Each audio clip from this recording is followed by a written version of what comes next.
14번 문제는 그 2차 방정식의 성질이라고 일단 제목이 되어 있는데, 우리가 일단 학생들이 이런 생각을 한번 해주면 진짜 좋을 것 같기는 해. 이런 생각.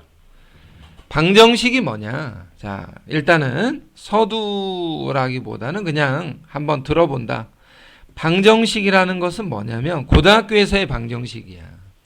중학생들도 물론 그럴 수 있지만 중학생들은 아직은 좀 부족한 점이 많고, 방정식이라는 것이 단순히 문제를 푼다. 그지?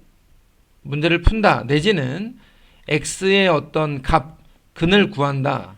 이런 것들을 떠나서 사실 방정식뿐만 아니라 전체적으로 대부분의 문제들이 어떤 문제를 푼다기 앞서서 그 문제에 출제가 된 의도. 자, 의도라는 말이 사실은 어려운데 출제자가 어떤 생각으로 이 문제를 냈는지 우리가 도대체 어떻게 아냐고. 일반적으로 알기는 힘들지, 그지? 그래서 내용을 듣고 그걸 기억하려고 하는 거야. 의도가 중요한 거고, 또 하나는 수학에서 가장 중요하게 생각하는 건 관계라고. 관계. x랑 y의 관계, a와 b의 관계, 함수와 방정식의 관계, 방정식과 부등식의 관계, 그런 관계들을 연결지어주는 그 작업이 사실은 필요하다. 그래서 14번 문제 사실 강의를 듣지 않고 물론 풀 수 있어. 강의 없이 풀 수 있지만 어떤 의도나 관계나 이 문제가 출제된 어떤 영역에 대해서 알기 위해서는 한번 들어볼 필요가 있다는 거야. 자, 지금부터 잘 봐야 돼. 잘 봐야 돼. 어떤 함수 fx가 방정식이나 함수나 똑같잖아. 그지?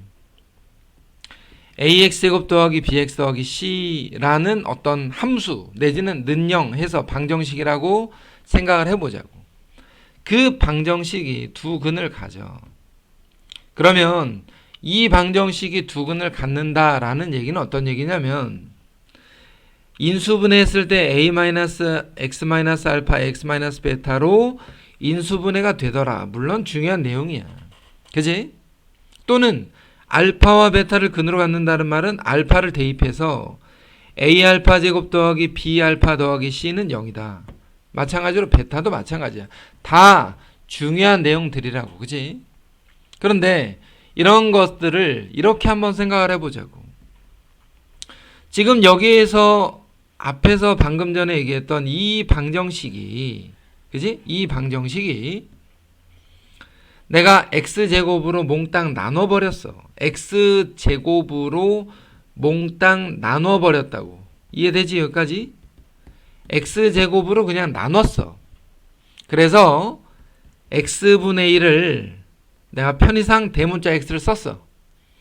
그렇게 해서 만들어 보면 cx제곱 더하기 bx 더하기 a는 0. 자, 이런 방정식을 생각해 볼 수 있잖아.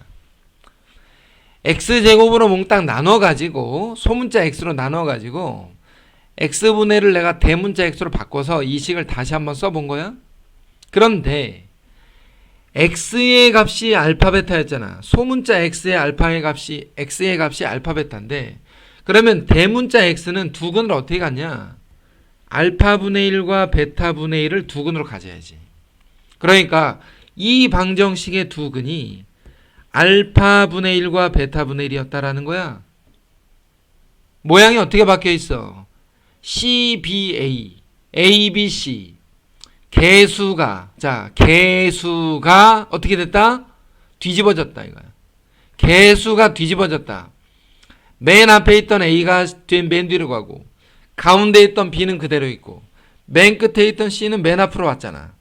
알파분의 1과 베타분의 1을 두 근으로 갖는 방정식은 어떻게 된다? 개수가 자리가 바뀐다. 당연히. 간단하게 설명해 보면.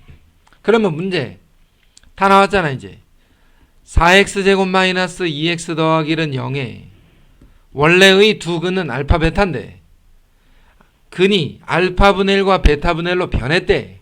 그럼 어떻게 된다고?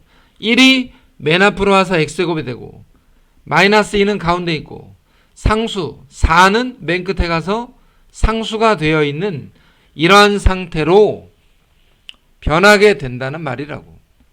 이렇게 변할 것이다 라는 게 방정식에서 우리가 생각해 봐야 될 내용이라는 거야. 누구나 할 수 있는 정도잖아 이게.